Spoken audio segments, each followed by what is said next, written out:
All right, welcome to the Explainer. Today we're doing something a bit different.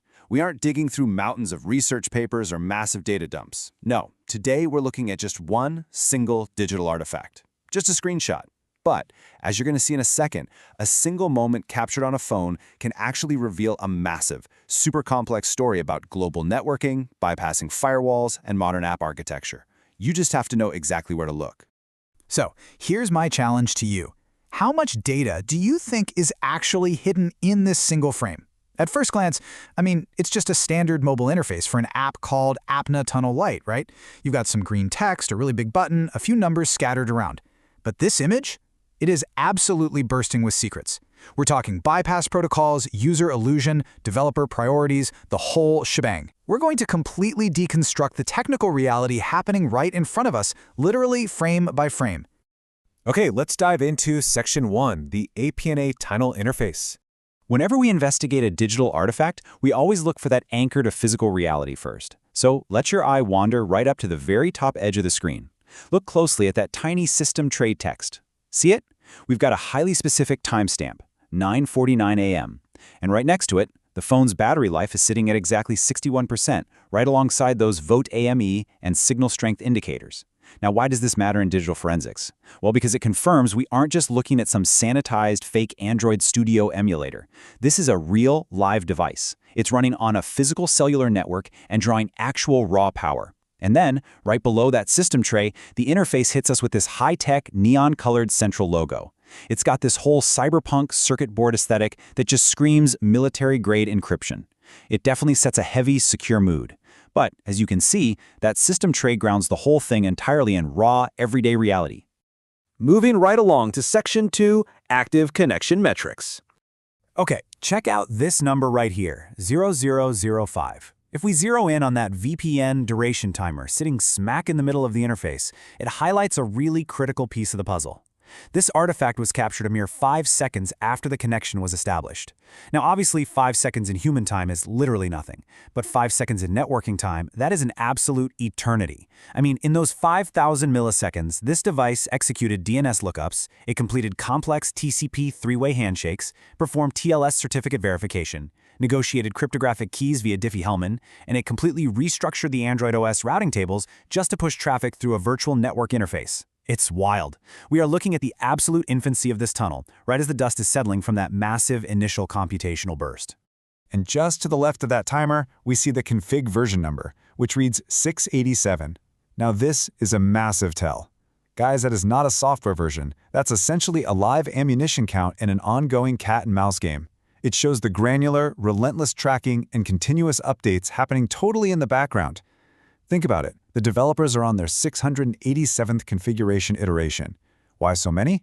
Well, telecom companies use Deep Packet Inspection, or DPI, to hunt down and block these exact types of tunnels.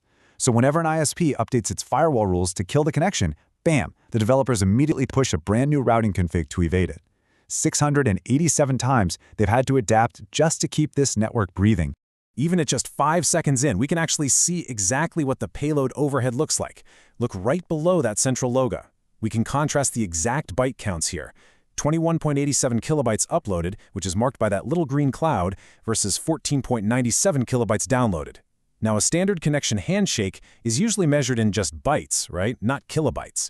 So this absolutely proves that aggressive data exchange is already happening beneath that reassuring connected status. This data is likely fetching the next round of configuration payloads, maybe initiating ad network tracking or firing off heavy keep-alive packets to forcefully punch and hold a UDP hole right through a restrictive carrier firewall. To kind of prove that data is actually moving and reassure the user, the app leans heavily into UI psychology. If you look behind the central logo, there's this faint world map. But more importantly, overlaid on top of it on the right side, there's a tiny little real-time graph. You can even see a sharp little red and blue spike right at the edge there. And hovering on the left side of that same chart area is the metric 58.38 KB/s. So even in a totally frozen moment, the application is desperately trying to communicate motion, speed, and active throughput, all just to keep the user engaged. All right, on to Section 3, Routing. Destination El Salvador. Okay, now we're hitting the biggest technical insight of this entire artifact. The interface gives us two really clear selection boxes for routing. In the top row, the system is set to APN Tunnel Lite AutoSelect Servers, which seems pretty standard. But look closely at that second row. The user has specifically zeroed in on a node labeled El Salvador Multi-Compania New, and right below that, a little tag that says in parentheses, good working. To a networking engineer, this absolutely screams SNI, Server Name Indication Bug Exploitation. This isn't just some random enterprise VPN server sitting in Central America. Multi-Compania literally translates to multi-carrier. So this is a highly specific, community-tested payload designed to target vulnerabilities in multiple El Salvadorian telecommunication networks, all to get free internet. That informal good working tag is the giveaway. It proves this is a volatile bypass tactic that's being actively shared and confirmed by actual users on the ground. Let's shift gears to Section 4, Under the Hood Protocol Toggles. Let's look at the networking protocols down at the very bottom. You've got your options: Inject, SSL/TLS, Direct, and Custom. Notice how the radio button next to Inject is toggled green? This basically confirms exactly what we just suspected about that El Salvador node. Inject refers to HTTP injection. This is a clever method of manipulating the HTTP host header to essentially trick a carrier's captive portal. The app injects a zero-rated domain, like say the telecom's own free billing website, into the request header. The ISP's firewall reads that header, thinks to itself, oh, the user is just checking their account balance, and waves the traffic right on through without charging a dime for data. That single little green dot reveals the true underground purpose of this app. And right in the middle of all this aggressive, sophisticated firewall evasion sits a massive, honestly unmissable green stop circle that completely dominates the lower half of the interface. This really anchors the psychology of user control. I mean, behind the scenes, the app is executing complex HTTP injections, spoofing server names, rapidly cycling through literally hundreds of config files. But for the user, they just get a giant idiot-proof button. It provides this ultimate, comforting illusion of straightforward, instantaneous control over what is actually an incredibly chaotic back-end process. Which brings us to Section 5, the User Experience Quirks. So, we've seen the data payload, we've decoded the El Salvador SNI routing, we've unraveled the HTTP injection protocol, but what actually happens in the real-world user experience right after that connect button is hit and those first 5 seconds tick by? Let's build a little micro-story here. Look right down at the bottom center. Floating just above those advanced protocol toggles is this clunky dark gray toast notification that bluntly reads, "Ads not yet ready." It honestly completely shatters the illusion. Here you have this sleek, high-tech interface with real-time graphs, cyberpunk logos, military-grade encryption aesthetics, and it's literally being photobombed by the app's internal monetization system, basically tripping over its own shoelaces. To sum up this little micro-narrative, at exactly 5 seconds into the session, the user's internet traffic is already successfully bypassing regional firewalls. The HTTP headers are injected, the data is actively uploading and downloading. The highly optimized C-based networking code has done its job absolutely perfectly. But the bloated third-party Java ad SDKs? Yeah, they haven't quite caught up yet. The complex, global routing actually beats the localized monetization to the punch.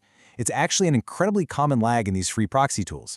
The network is lightning fast, but the ad delivery is lagging behind. And that brings us to the end of our forensic breakdown today. It really makes you wonder, right? How much of our mobile lives is exactly this? A bizarre, super dense mix of brilliant, complex, global routing algorithms running seamlessly alongside clunky, lagging, localized ads, all packed into a single throwaway second at 9:49 on a random morning. The sheer density of technology we carry around in our pockets is frankly staggering when you stop to actually look at it. So the next time you quickly tap connect on something, ask yourself, what invisible global infrastructure did you just trigger? And who is profiting from the lag? Thanks for joining me on this explainer, guys. Keep analyzing, and I'll catch you on the next one.